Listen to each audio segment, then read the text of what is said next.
This school, my school. Each brick is steeped in my suffering. My friend, teach these young girls not to submit to the unacceptable. If only I could read, write, I would rid myself of these horrible memories. I'd write down words as one uses a shield to protect oneself.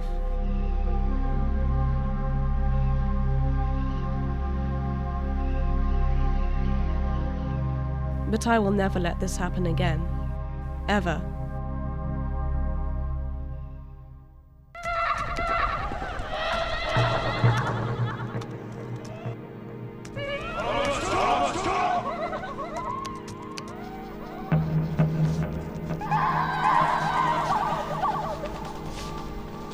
It was by chance that I crossed the path of Seamus' destiny. I am a journalist. I was witness to her misfortune. This event left a deep wound within her. It affected the village, the whole country, and later large parts of the world. I was also deeply touched. I decided to offer my help. I accompanied her every step of the way and encouraged her so that her future life would be sweeter than her past, so that her tears would not be shed in vain.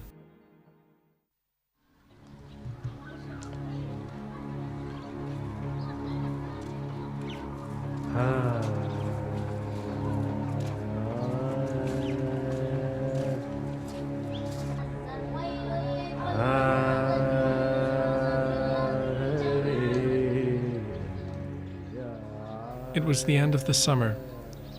That day was an important one in Assad's life.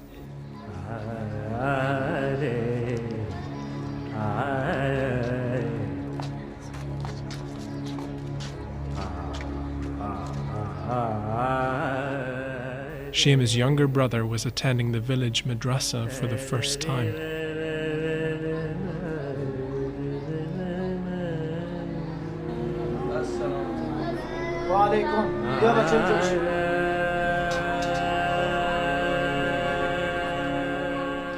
Madrasas are Quranic schools where pupils also learn the basics of reading and writing. But it is essentially the Quran that is taught, and what's more, in a way that pupils will learn it by heart. It is therefore a form of indoctrination rather than education. But in these poor regions of the country, madrasas are often the only schools. In some countries, such as Pakistan and Afghanistan, the pupils are called Taliban, and it is from their ranks that fundamentalist terrorists are often recruited.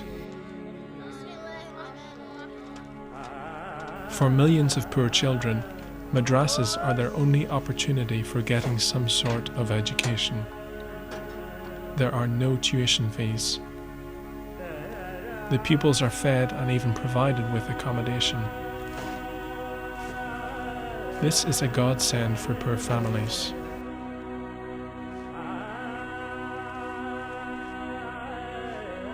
And Assad's father, whose life had always been one of obedience, hoped his son might one day attend the village madrasa.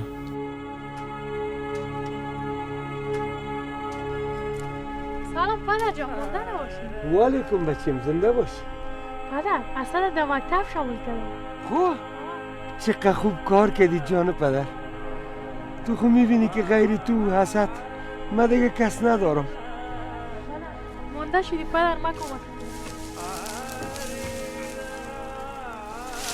نکو بچیم جان پدر، دستکای تا خار میزنه. میفهمم گل پدر، میفهمم که مهربان هستی.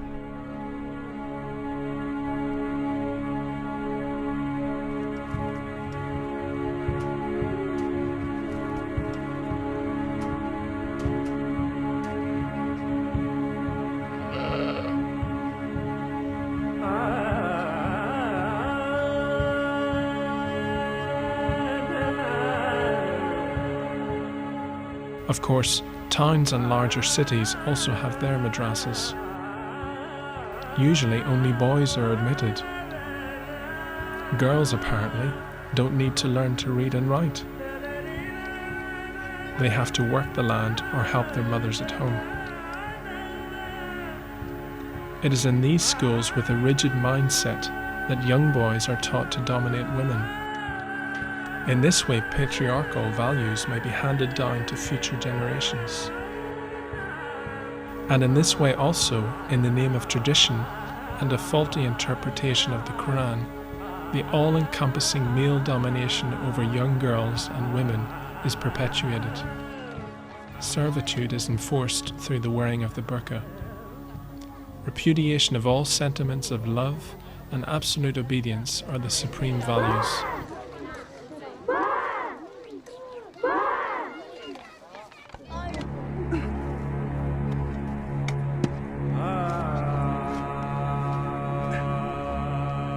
But here, in the village, most people are poor.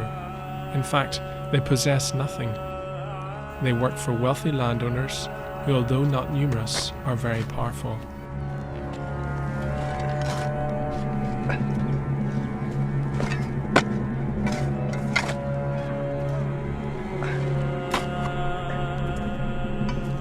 سلام پدر. وعلیکم بچه، زنده باشی. جای آوردی؟ Hate and jealousy have divided the village communities for as long as one remembers. The landowners are very often armed. They watch over their estates all day long.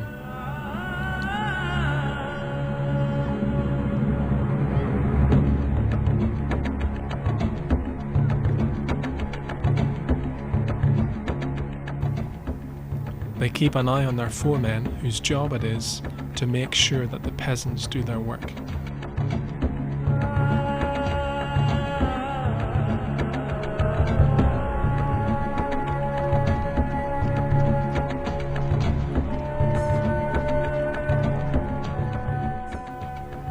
The land is unrewarding. It almost never rains. The heat is intense.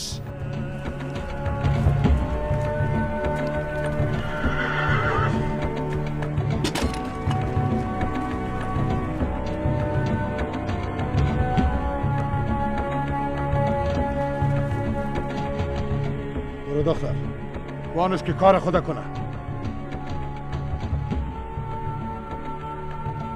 من پیسه رو برش جای خوردن نمیتم.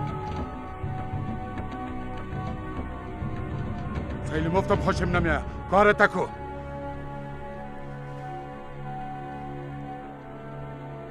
چی لخ سیل داری؟ گفتم که کار تکو.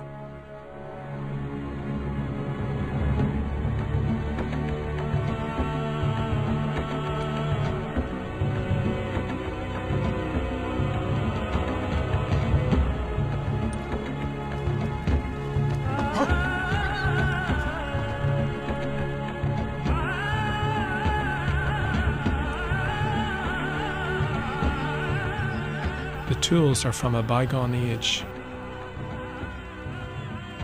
From dawn to dusk, poor peasants spend their days working, praying, and taking the simplest of meals. A life devoid of hope, as if time had stood still for ages.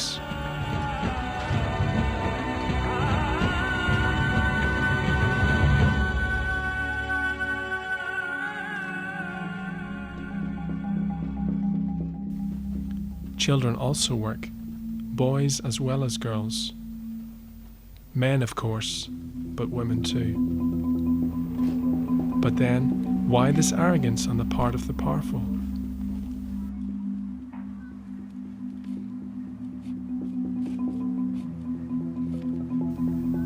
They own everything and they still want more.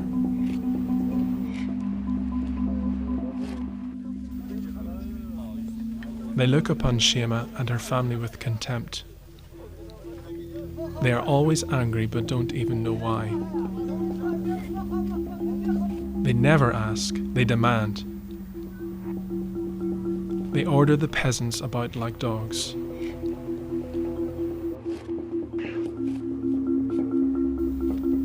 I'm surprised they even pay them.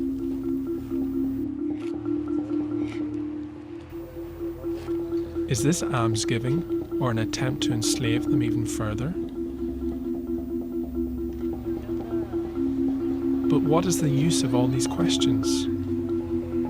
Their destinies are sealed. There's no room for dreams.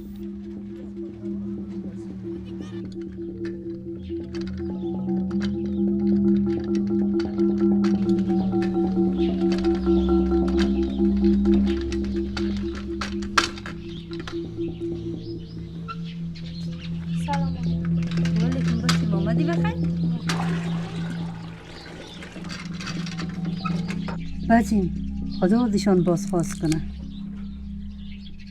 کسی که پیسه داره هر چیز داره او رو خدا داده. نه مادر، خدا ندادش. حق ما تو رو میخوره، خون ما رو میجوشه. خدا را شکر کنیم که زنده هستیم. امید ما اسد است که او مکتب میره. اگه خدا بخواه زندگی ما خوب میشه. بچیم یگان که دلم میشه تنها بشینم چیق بذارم گریان کنم. مادر، یگانه چیزی که به شما زنا به ما دختران نیست آینده نیست، امید نیست. هر چی از به مرداست. بچیم تا دوی دنیا می چیز مانده شده. چرا مادر؟ چی کردیم؟ گناه ما چیست؟ اگه مرا میماندی مکتب میرفتم به خود یک چیز میشدم.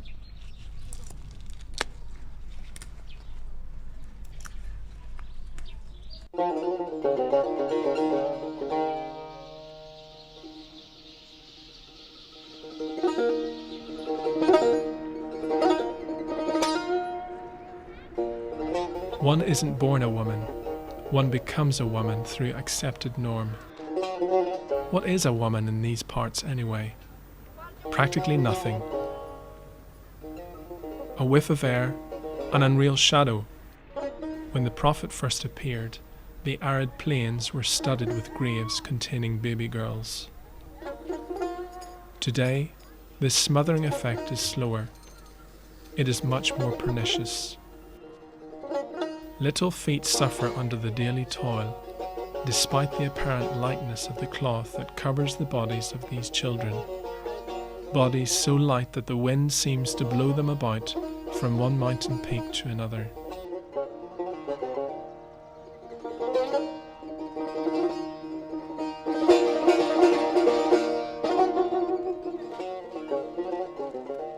Do their eyes reflect the same sad desires? Do their lips form the same bitter smile as their elders?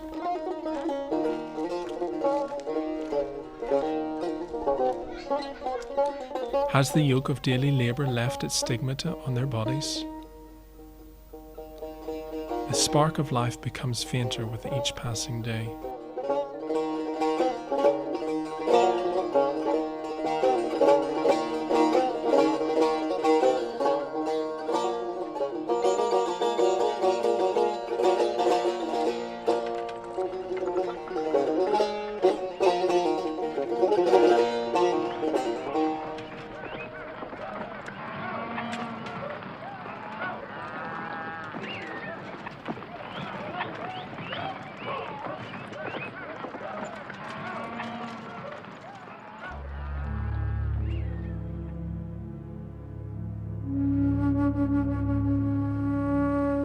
This is a quiet time, Dust and haze mingle to create a gentle light.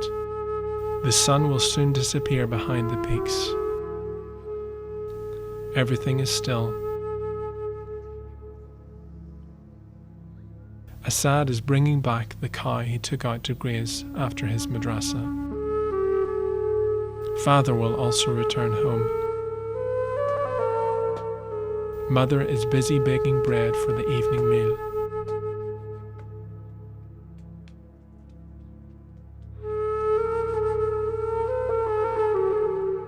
Days and nights follow one another seamlessly.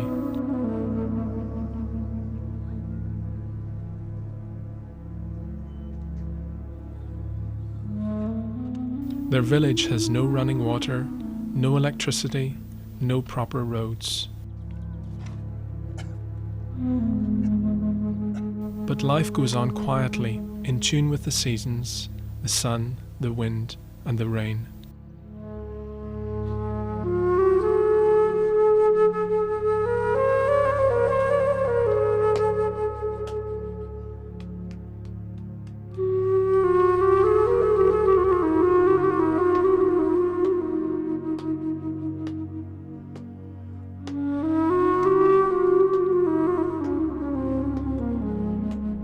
Here, life is simple.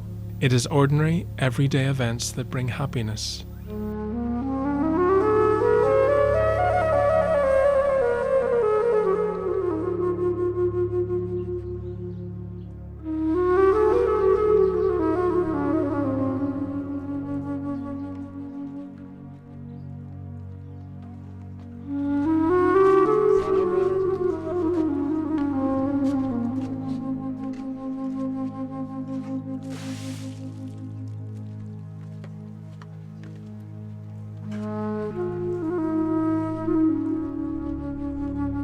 Daily meals are the occasion for the family to gather around the lamp.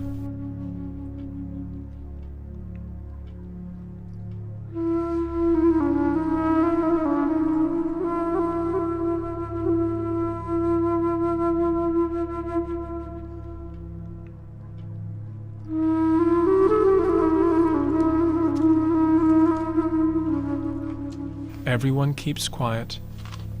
There is nothing to say, really.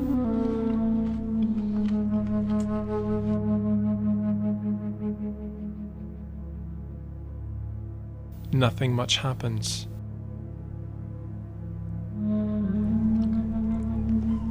Only a dog is heard barking in the distance.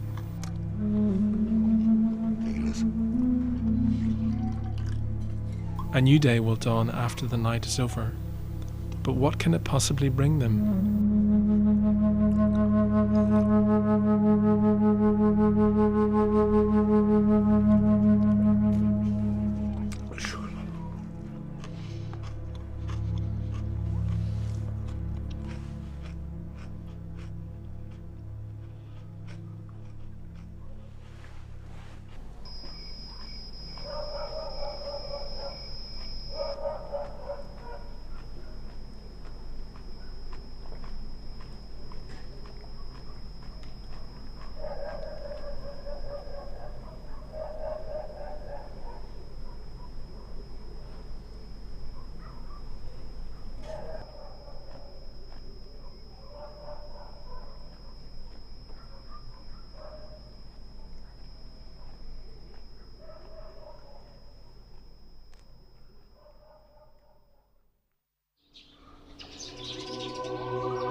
Dawn. Another day is appearing through the dazzling light. It promises to be a beautiful one. The village is still asleep. But Assad is already out in the fields with his beloved treasure, his Quran.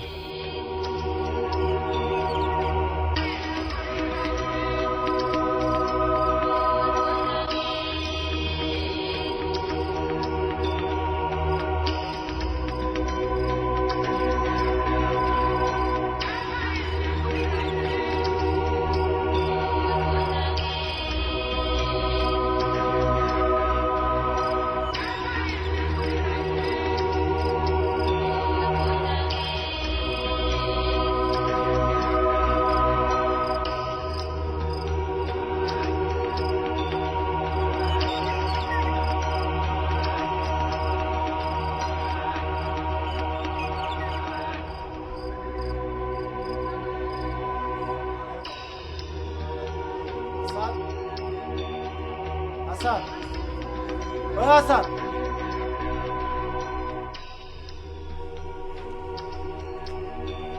اسد امشب هم کار داشتی خوابت میبرد در درس. باید که احترام قرآن داشته باشی. در روی قرآن خوابت نببره.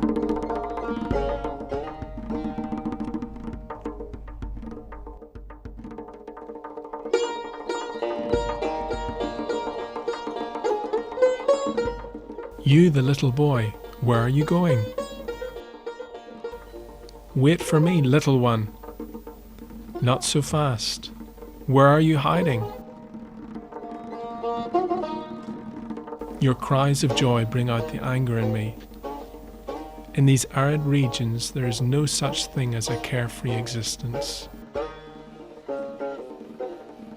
Survival takes up all the energy one can muster. This is the one and only reason why you, Shema, came along.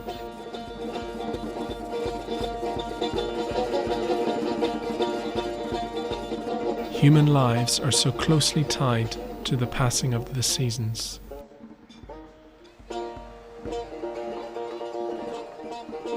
These heavy loads you children carry crush your frail backs and necks. This unrewarding land isn't worthy of your suffering hands and feet.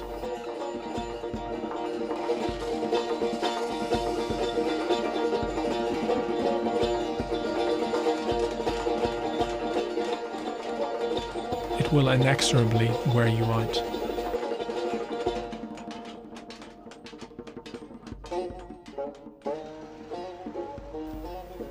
Escape from here. No one can help you.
شو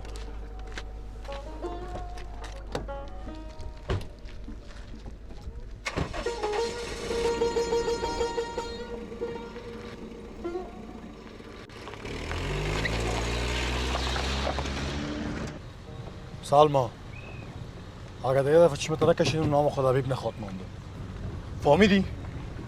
با فکر ما در نظرت نمیم این ما هستم که در زندگی تصمیم بگیرم نه خودت هر کسی دیگه من برد انتخاب کنم همون میتونه خلاص پدر کلان جای پدر است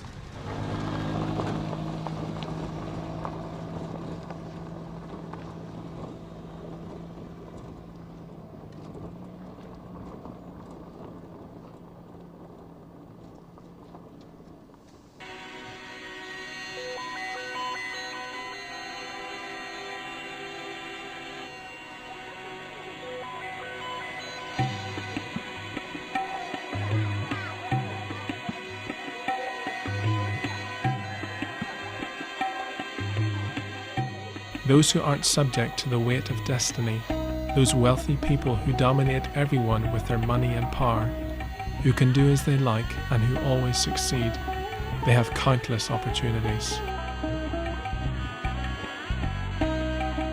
They can afford to educate their sons and daughters. Here, these lucky ones are being prepared for things to come.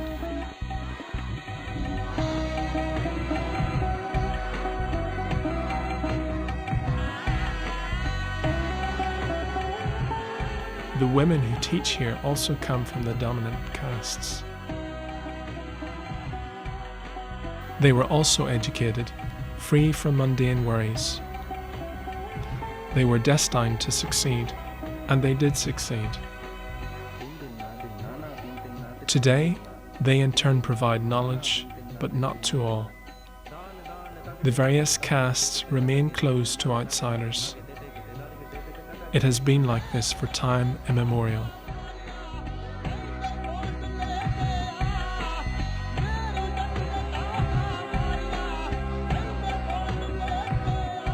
There's happiness here under these giant tents. The joy of learning, of knowing, of answering questions, of discovering the world on maps, of reading, writing and counting.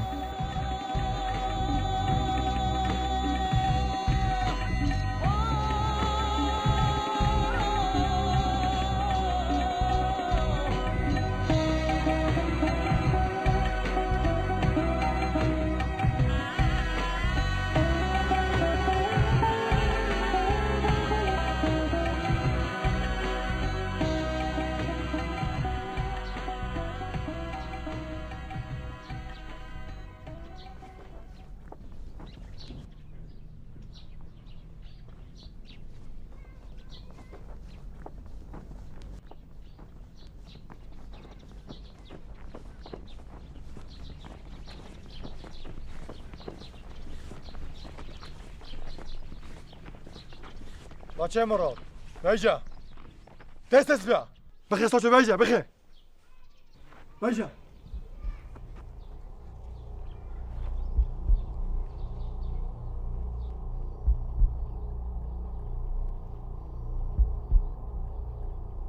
بخیر به کارت دارم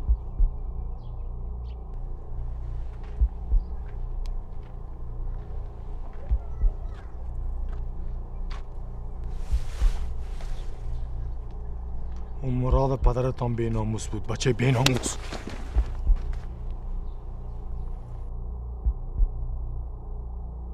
شیعه چه سال داری واداری رو میره بگیرش قلندر ببرش داداش واردار شیعه واردار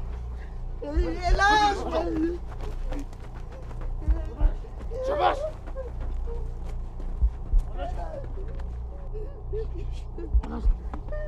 Allah aşkına. İçine aç.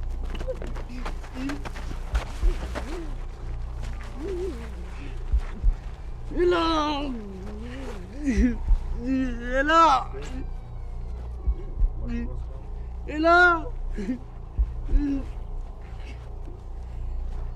Ela.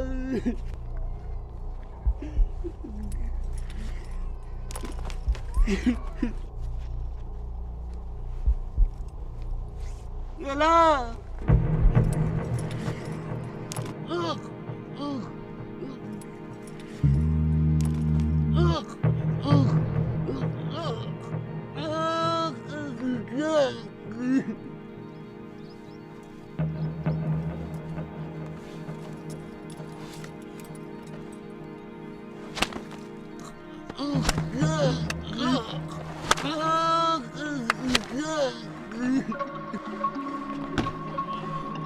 این دفعه خبر است دفعه دیگه سرت چت نکنم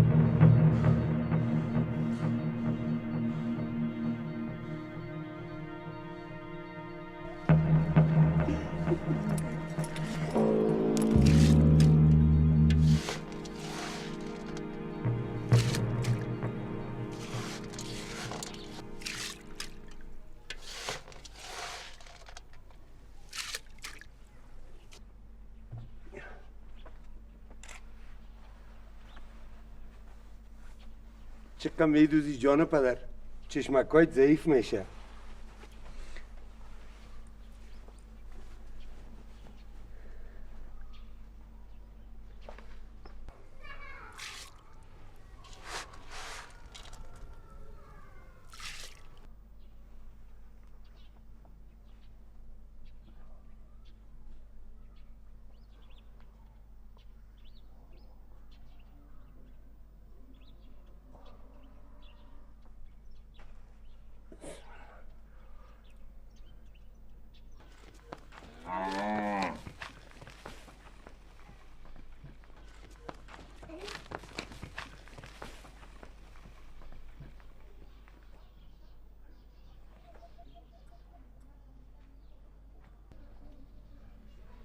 مادر حسد نامد.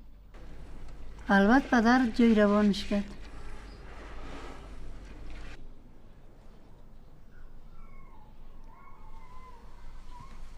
پدر حسد چرا نامد؟ کوچه روی بچیم، شاید باشه.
بچه خیلیت چی کار شده؟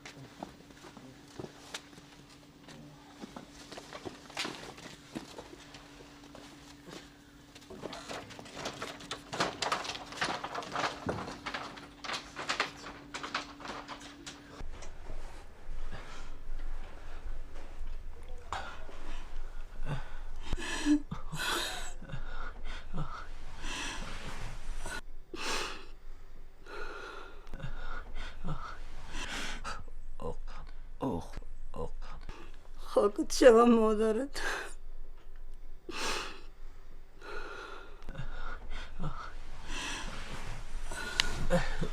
خوار صدقه چی حال بود سرت؟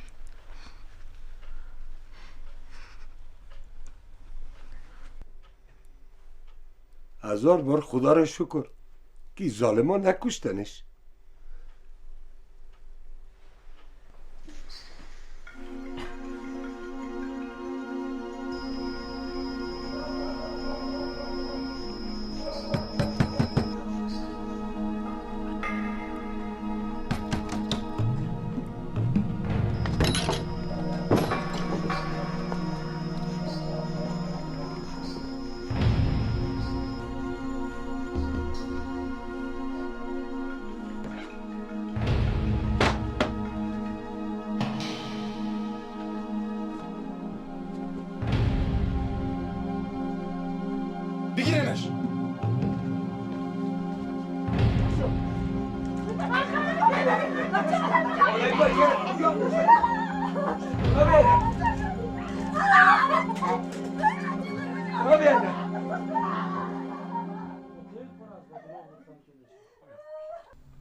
بشینه مامان نباشه.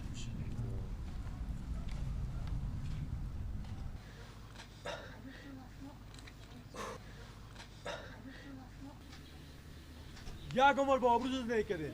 نام سگ من تا حالا کسی نگرفته. حالا اگر رامی بخیزه آبرو من پیش مردم قریب بریزانه. حالا ما نفهمیدیم که چی کرده. دیگه چی کنه؟ قریب خوارم پرانده بود که سر وقتش رسیدم. همونجا باید میکشتمش. خودم بی‌غیرتی کردم. خوار مرا من که آتش کپا میکنم. تو میمانمش خاندانش که در نتم نمیمانم.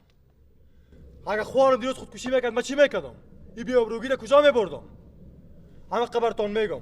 اگه به خاطر از روی داشت شدین در بروی کلتان باز است. همه خود گفتم.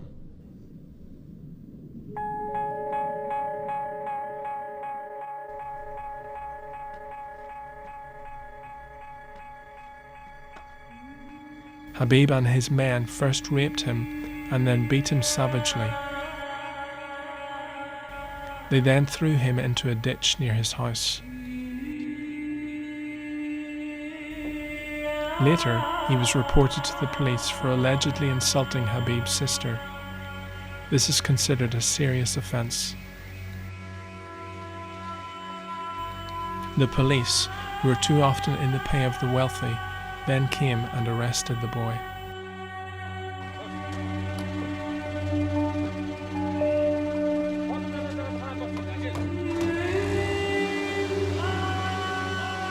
شمسینی چی کرده؟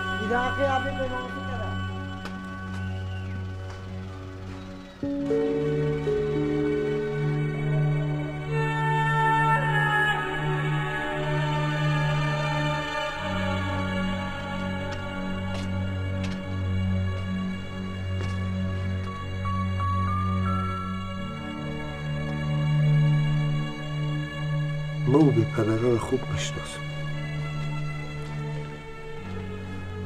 هیچ رحم دل ندارم. خدا سر بچه چی حال آورده.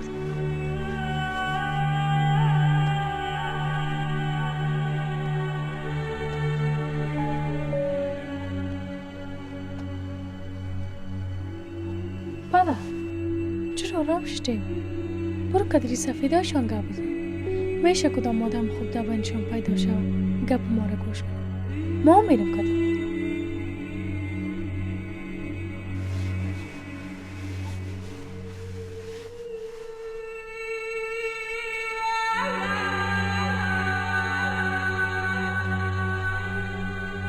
سپرد بخون.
سلام علیکم. و علیکم السلام.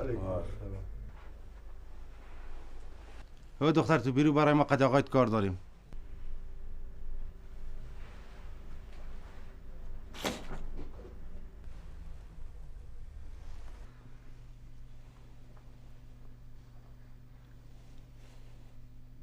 میگن بچیت بسیار پای خود از گلم خود دراز کرده. خب ما هم از همین خاطر آمدیم. همین بچه من اسد بچه است، بیعقل است. گفته حاجی صاحب کدام گناهی را کرده یا نکرده، حالا خون جزای خود دید، لط خورد، خون پرخون شد. حالا از خیرتان الهیش بتین که بره. اگر خدا ناخواسته کدام گناه عظیم یا خطای کلان از دستش سر زده، ما حاضر هستم که به عالیت با آب و گلاب امی دخترک سنوی خود بسازم. اینمی دخترک خود بر یکی شما اینه بر حبیب جان میتم. من خو عقل مینمه که قطع میده دیگه، از اوسو شما خودتان میفهمین. کاکا ما شما مردم خوب میشناسم، حالا به این رقم میخواه که دیگه خاندان رخ نکنه. من انتقام خدا گرفته نیستم، لحاظ این صفحه نباشه از بچهت بدترت میکنم. فهمیدی؟ قلندر کیار دی خانه را داده؟ برات نشان میتم تجاوز کردن دی خانه یعنی چی. پدر تو چرا پیش از یا استرزاری میکنی؟ یا چشم ندارن، گوش ندارن، از یارم نخوای. کلت نوکرای بی بستن، چشم بی بسل میکنن، گپ از خود ندارن، یا کلش گپ گویکای بی بستن. اگه ما را بکشن کی ازشان پرسان میکنن؟ عیفت پدر که تو دی خانه آمدی، یا خانه ما را پاره کنیم، داد فریاد کنیم، خود یک کسی پیدا شد که صدای ما را بشنون.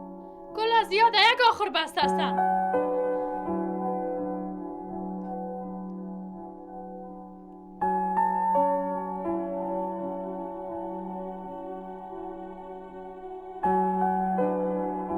بخبریم پدر.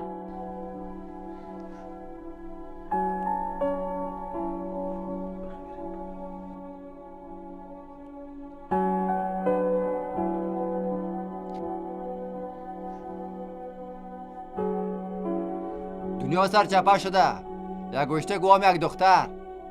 بخیزه ما را رشخند پیش مردم بسازه، ما را یک قدر کم بیاره.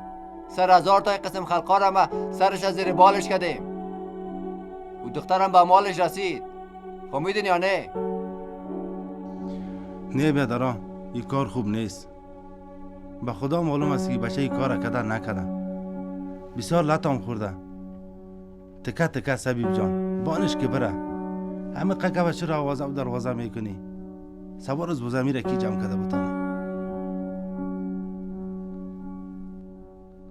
آجی به فکر شما چی کنیم؟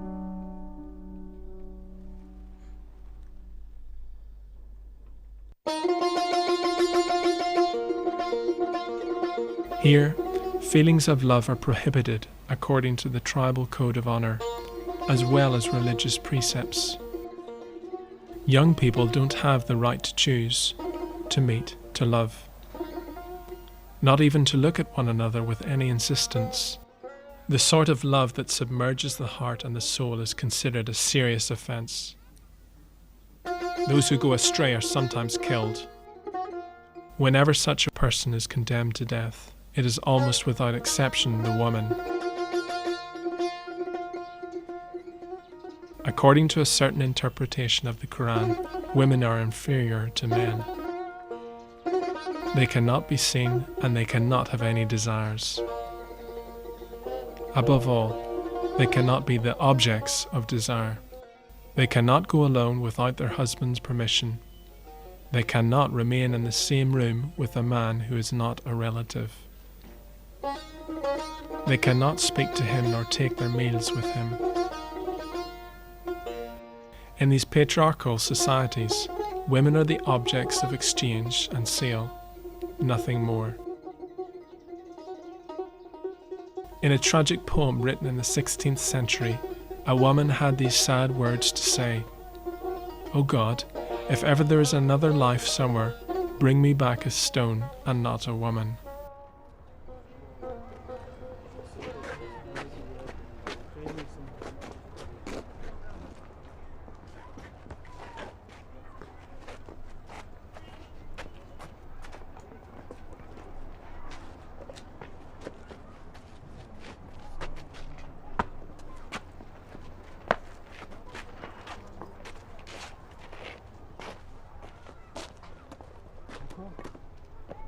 کاکا هر چی بود گذشت،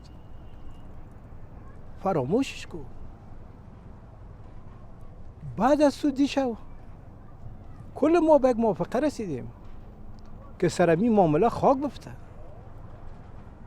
دخترتان بیایه معذرت بخواه، خیر خلاص. او برادر، همین آدم راست میگه. عذر ابی با ما میکنیم که همین شهر گل شود.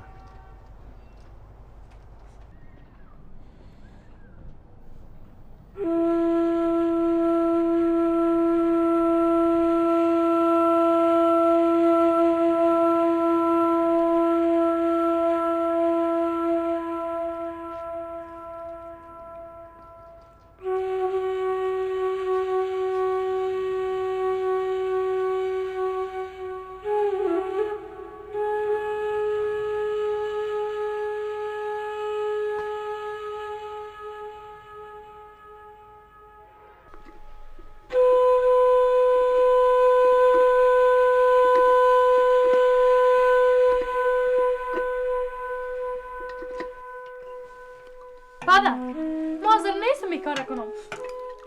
چی گناه که معذرت بخوایم؟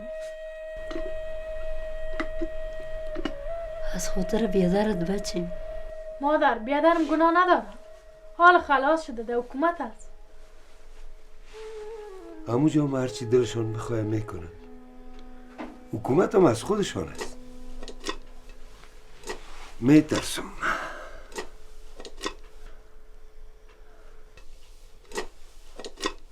او را من خوب میشناسم.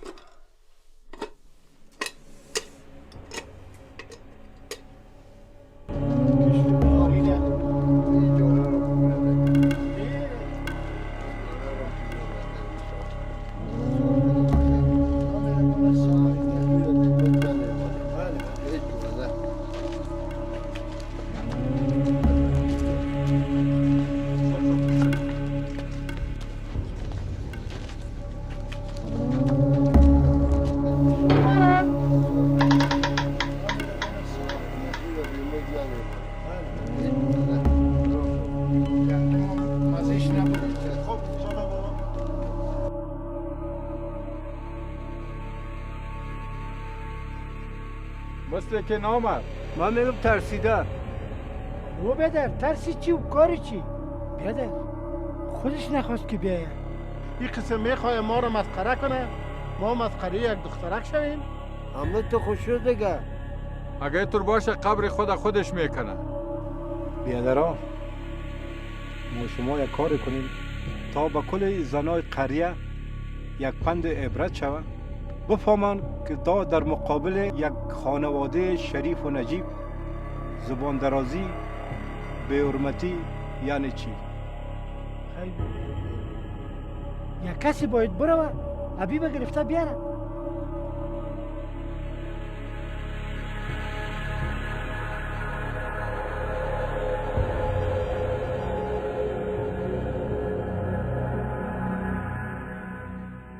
A horrible sentence was handed down by the village council.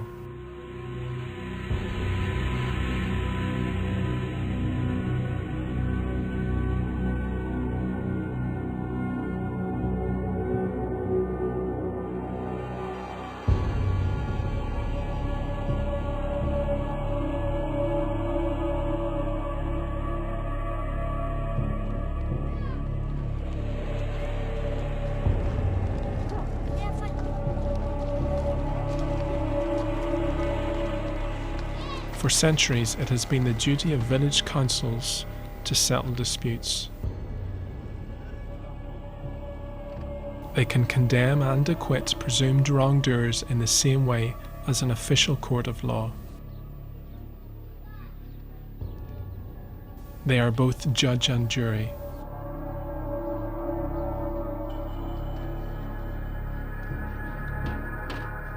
They base their decisions on the Sharia, with its severe interpretation of Islam. Naturally, only elders of the ruling castes are members. Their decisions are illegal in regard of the law of the land, but in remote areas they are applied with the utmost rigor.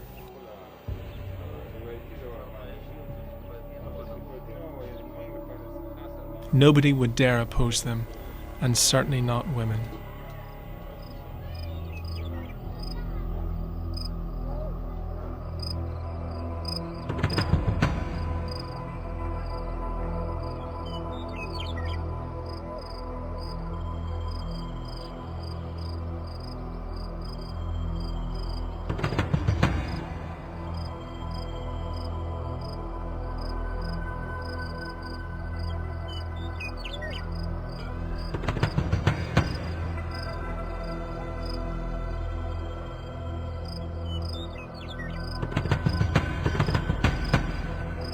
امروز کار باید تمام کنیم. درست است. صحیح است.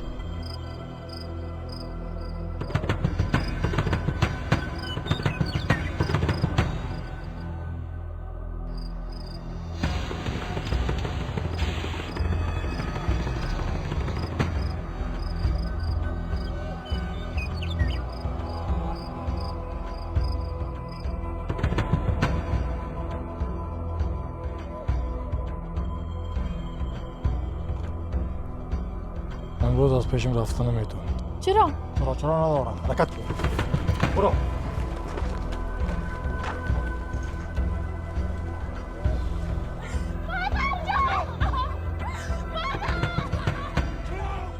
In order to restore the family honor allegedly tarnished by Assad, Shema was sentenced to be gang raped by Habib and his men.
از برای خدا مسلمان هستین؟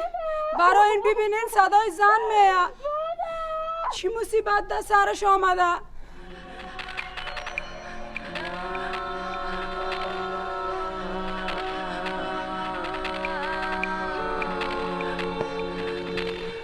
شایما شایما خدا را تکتا رب غیرتا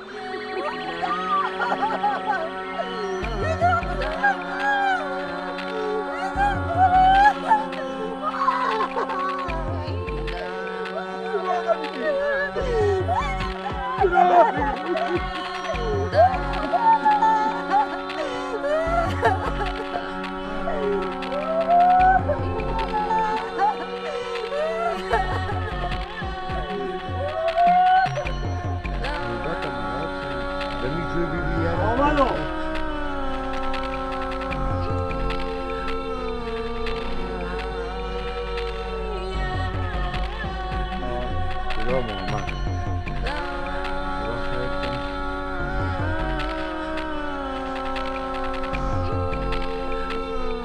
خیرت است؟ چی گپ است؟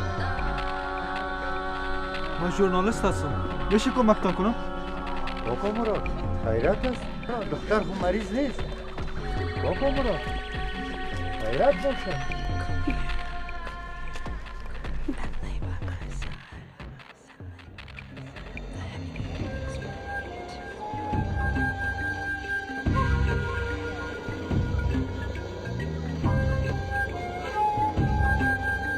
Tradition, together with an obsolete way of interpreting the Quran, can be very hard on women.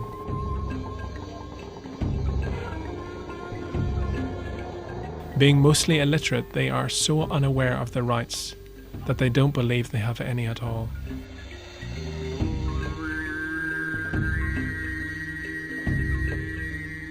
When a woman has been raped, even as a result of a tribal court's decision, her life practically comes to an end. She either commits suicide, goes into exile, or disfigures herself with acid. There are no exceptions.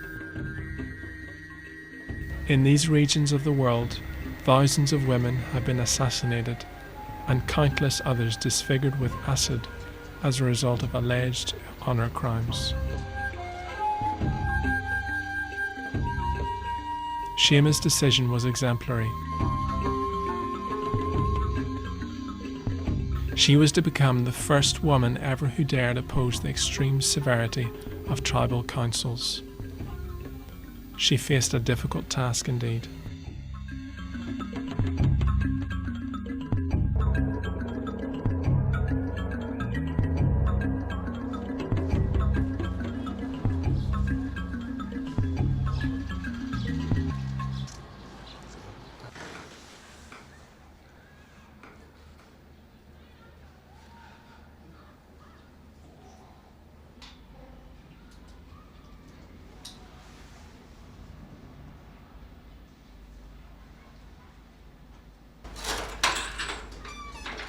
خبر بچه خلاص شدی. بخی دیگه.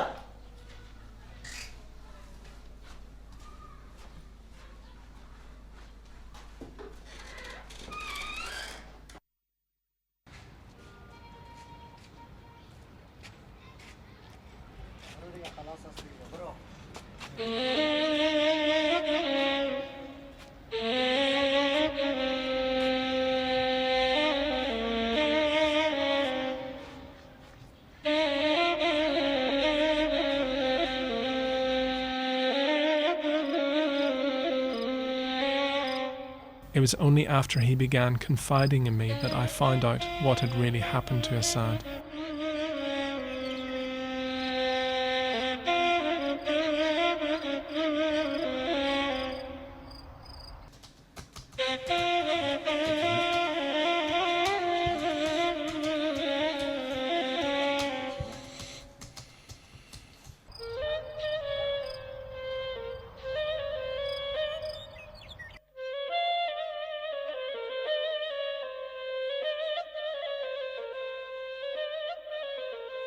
What is left of me?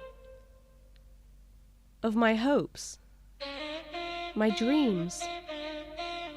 An abyss? Emptiness? My whole future has vanished. This is the end of the road, and I have no choice. One more time, for the last time. Tears are flowing. Salty water, but water all the same. The substance of life. Perhaps I should exist. No, I must. I must cry out loud. I shall testify. Oh Allah, I have found the path.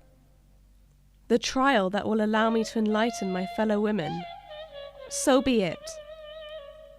I shall hold my head high. I shall fight and choose of my own free will. I'll do it for all the ones whom I cherish and who silently hope.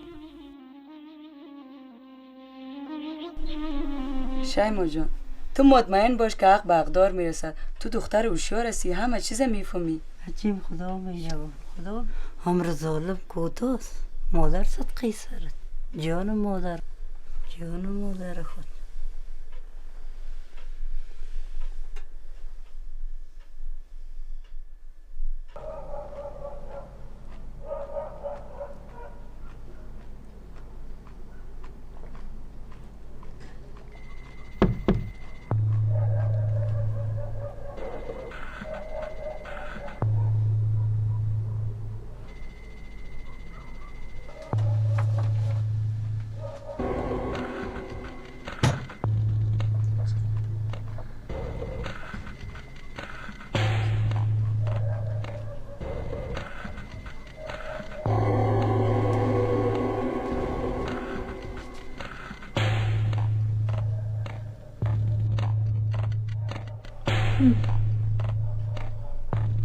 اما خوشیایم از ما گرفتن.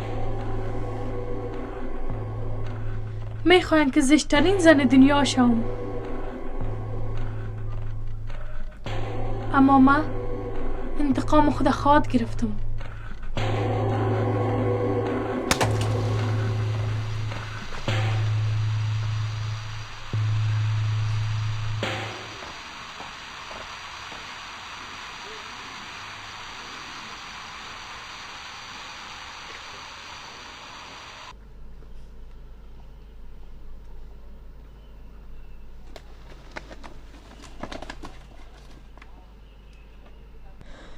چی میکنی؟ گوش کو، این کار معقول نیست که تو میکنی. هیچ چیز از دست ساخته نیست. تو فقط خودت تباه میکنی. هیچ راهی نداری. ما یک راه را برات نشان میتم. کم به کام دلت برسی و هم آرام شوی. فقط گوش کو که من چی میگم. باز من همراهت هستم. من کمک کدت میکنم. این وعده را من برات میتم، من همراهت کمک میکنم.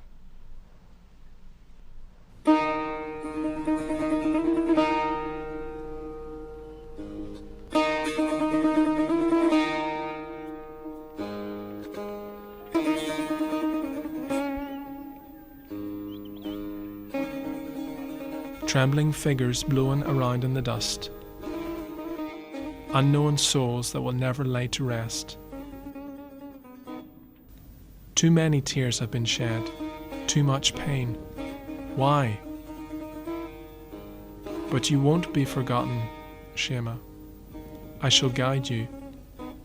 If some inner melancholy voice summons you, I shan't let you go.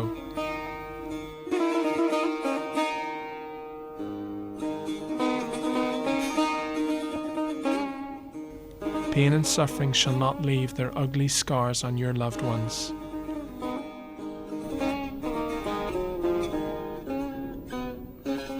The curse of the powerful ones shall not touch you.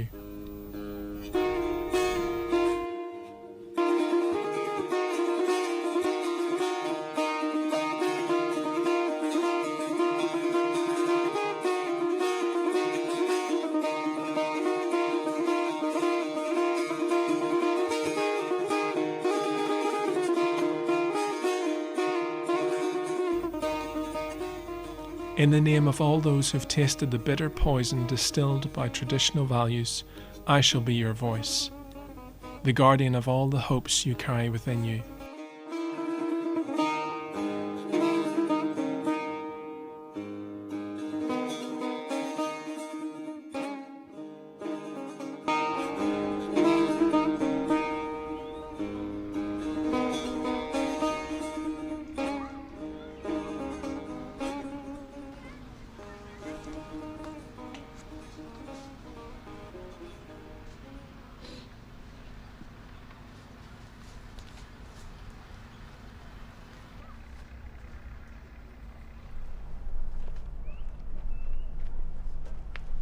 سلام علیکم.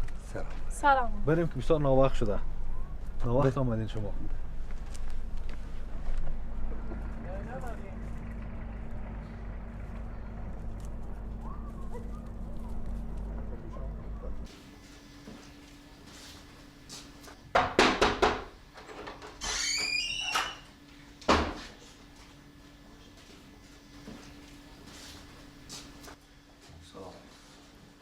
شما کی هستین؟ ما ژورنالیست هستم به خاطر قضیه از آمدیم میخوایم کمک کنیم. شما خودتون میگم پدر. ما سه پدرش هستم. پیش هست خودت از دختر جان؟ بله. چند سال هستی بچه؟ 15 ساله. پدر خودت رو میشه شخص تبان لطفا.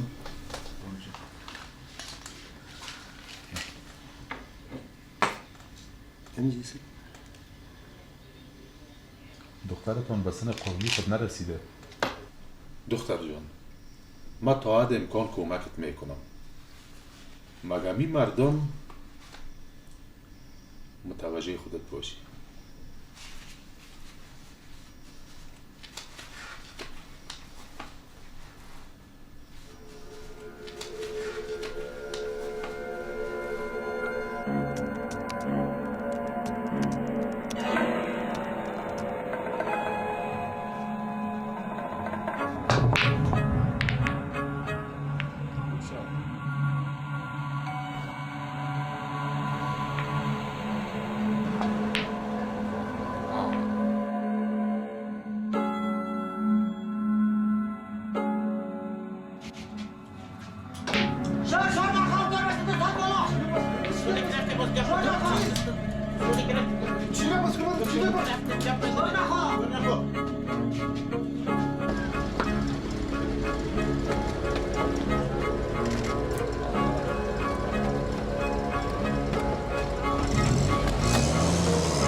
سلام نسرین جان.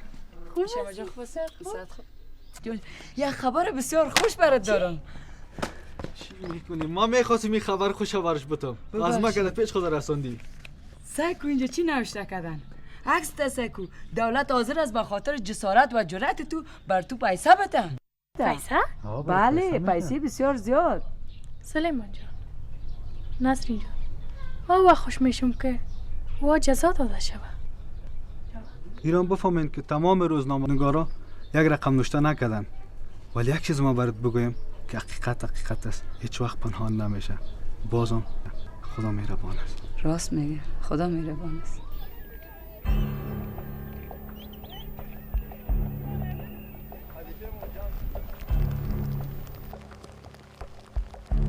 Bits of paper in exchange for a destroyed life.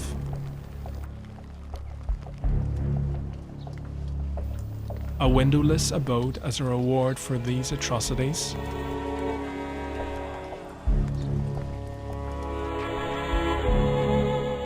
How dare they? Shema, what is the price of your life, your honor, your suffering, and all this dirt polluting your blood? No amount of money can soothe your burning soul. When justice is done, when your loved ones' names are cleared, I will tell you how immense is the inspiration you've given me. I shall put your suffering into a chalice and throw it together with your torturers into the flames of hell.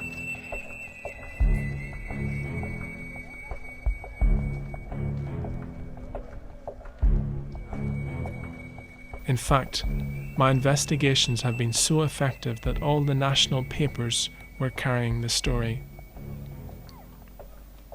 International media soon followed suit. The president, in person, took notice. He didn't want a scandal on his hands. The country's reputation was at stake. What to do? As a sort of moral compensation, he offered Shema $8,200 to buy a house far from her village, and more importantly, so that she'd keep the whole affair quiet.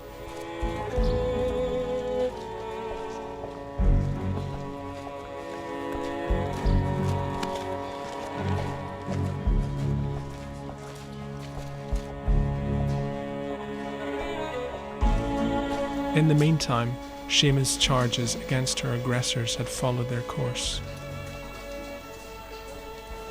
An investigation was underway. An anti-terrorist court was set up immediately to deal with the case.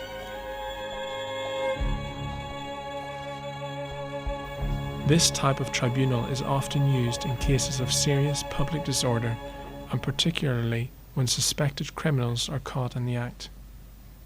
Here, verdicts are handed down very rapidly without too much insistence on the veracity of the evidence. It is up to the accused to file for an appeal if they find that the sentences are too severe. مگا پای از دو طرف شنیدم. دختر بیگناست. حمله که انجام شده خلاف شریعت قرآن محمدی است. بر از این 4 نفر محکمه حکم اعدام صادر میکنه و فیصله را مسپاریم به محکمه عالی. شما میتونین اقامه دعوایتون علیه محکمه بکنین. این فیصله محکمه است.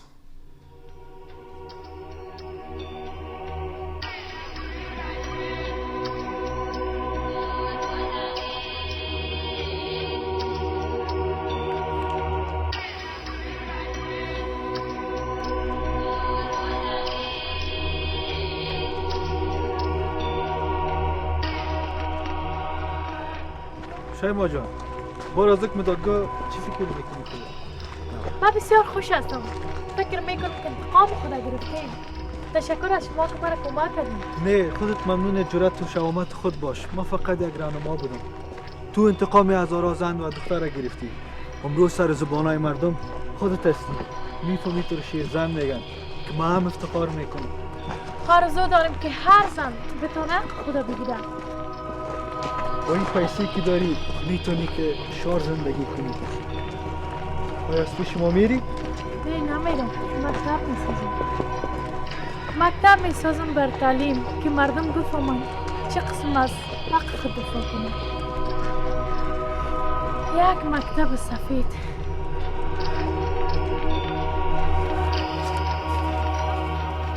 The rapists were imprisoned, but it took a very long time for the new trial to begin. But when it did, the verdict came as a shock.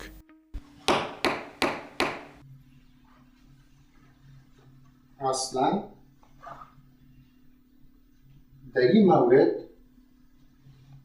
اشتباهی صورت گرفته، هیچ گونه اسناد و شواهد در زمینه وجود ندارد. بنابراین آزادی 4 نفره اعلام می‌دارند بینوا بیگناه هستند.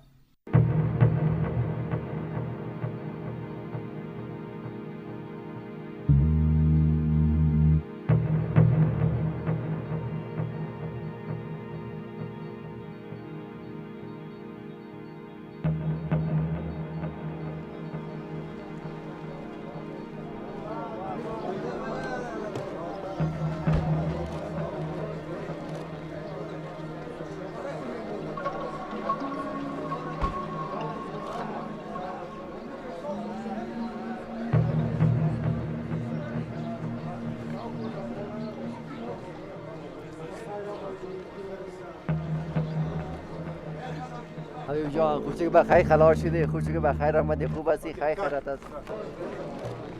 Why do these people protect the guilty? But I shall stand up again. And again. I shall fight to crush those who have destroyed my soul.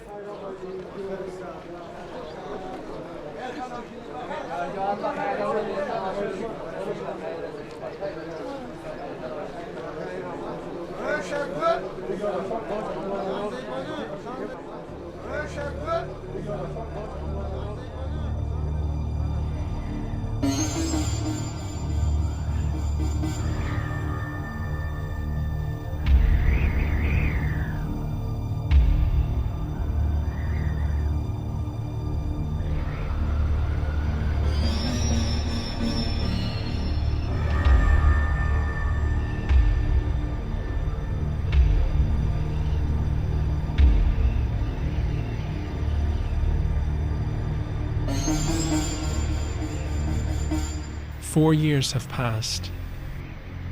Her lawyer has done all he can to obtain a new ruling condemning the four men. I don't know what the final decision will be.